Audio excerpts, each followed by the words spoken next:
Caros irmãos e irmãs em Cristo Jesus, a palavra de Deus, nesse terceiro domingo da Páscoa do Senhor, nos recorda, pela primeira carta de São Pedro, que nós fomos resgatados da vida fútil de nossos pais, resgatados pelo sangue do Cordeiro, sem mancha e sem defeito. Ele que foi antes da criação do mundo destinado para ser abatido por nossos pecados. A palavra de Deus também nos recorda de forma muito veemente que é por meio de Jesus Cristo que nós alcançamos a fé em Deus. E que esta fé não é uma atividade intelectual, mas esta fé é um dom de Deus. Ou seja, o próprio Cordeiro, ao dar a sua vida por nós, também derrama o dom da fé através do batismo. E nós, que recebemos esta fé, temos a obrigação de torná-la prática. Daí aquilo que nos diz São Paulo em tantas cartas, mas de modo especial quando nos recorda que a fé sem obras é morta. Mas recordemos aqui, no dia de hoje, a primeira carta de São Pedro, parte da liturgia da palavra de hoje, que nos diz que nós invocamos a Deus como nosso Pai comum e Ele, sem discriminação de pessoas, julga a cada um de acordo com suas obras. Estas obras que Deus nos pede através de seu Filho, nosso Senhor Jesus Cristo, são as obras condizentes a um cristão. Por isso ele vai dizer em todo o seu ministério que nós devemos fazer as obras do nosso Pai. Se nós reconhecemos a Deus como nosso Pai e o aceitamos como nosso Pai, então temos como filhos a obrigação de fazer as obras do Pai. Recordemos os debates e embates que os fariseus e saduceus tanto travaram contra nosso Senhor. Sempre o acusavam de estar possesso ou ter relações com o demônio ou com qualquer outra casta de coisas que não tivesse respeito a Deus. E Jesus diz: julguem-me pelas minhas obras. Se as obras que eu faço são as obras do Pai, então vocês reconhecerão que eu vim falar em nome do Pai. Esse também é o sinal distintivo do cristão. O verdadeiro cristão procura fazer as obras de Deus e não as obras do mal, as obras das trevas. Aqui é de forma muito interessante, neste domingo, ouvirmos São Lucas nos narrar nos Atos dos Apóstolos como essa multidão ouviu Pedro falando a todos sobre quem é Jesus. Ele vai recordar que todos aqui bem o sabeis, como diz, mas é bom que nós nos recordemos. Esse Jesus foi enviado por Deus Pai, na sua previsão e seu desígnio. Ele quis que Jesus sofresse nas mãos dos ímpios, o entregou, mas diz: e vós o matastes, pregando-o numa cruz. Mas Deus, que sempre tem a palavra final, ressuscitou a Jesus, libertando-o das angústias da morte, porque não era possível que ela o dominasse. A morte não teve e não tem domínio sobre nosso Senhor. A morte é a consequência do pecado, é a consequência da vida afastada completamente de Deus. E nosso Senhor é o próprio Deus entre nós. Por isso, o nosso coração exulta no Senhor e recorda-se que este mesmo Senhor Jesus não foi abandonado na região dos mortos.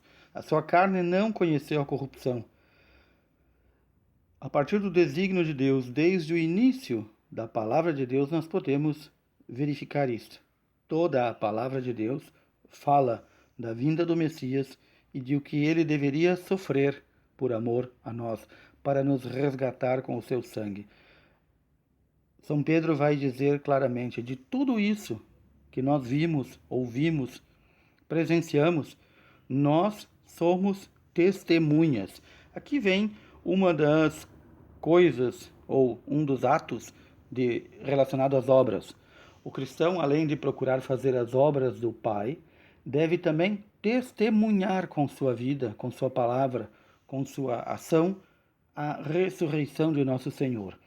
Nós recordamos também neste Evangelho, segundo São Lucas, neste terceiro domingo da Páscoa, que Os discípulos que moravam nesse povoado chamado Emaús, distante 11 quilômetros de Jerusalém, saíram de Jerusalém muito entristecidos. Por quê? Porque eles viram o Senhor sendo crucificado e pensaram: aqui acabou-se tudo.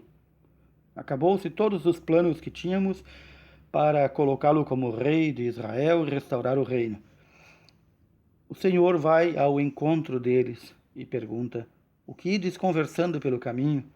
E este discípulo chamado Cleofas vai dizer: mas tu és o único que não sabe o que aconteceu em Jerusalém, que crucificaram esse Jesus Nazareno, profeta poderoso. Nossos sumos sacerdotes e nossos chefes o entregaram para ser condenado à morte e o crucificaram. Aí vem o ponto central, eles dizem: nós esperávamos que ele fosse libertar Israel. Ou seja, ainda uma parcela dos discípulos, ou todos, esperavam que Jesus fosse um rei terreno. Não acreditaram, não estavam com os olhos abertos e os ouvidos abertos e o coração aberto para perceber que o Senhor não é rei deste mundo. Ele não veio para reinar no sentido dos reis que governam. Tantas vezes ele falou isso para eles. Porém, esse Senhor vai caminhando com eles, como bem ouvimos no Evangelho, e chega junto com eles em Emaús. Ao ser convidado, entra em sua casa, parte o pão para eles, e eles reconhecem o Senhor. Algum exegeta já deve ter dito, é porque Jesus tinha uma maneira especial de partir o pão. Ora, aqui nós podemos dizer muito mais que não era uma maneira especial de partir o pão, mas a linguagem partir o pão aqui significa demonstrar novamente aquele ato eucarístico de fazer do pão o seu corpo e partir entre eles. E então eles reconhecem o Senhor, e então os olhos deles se abrem.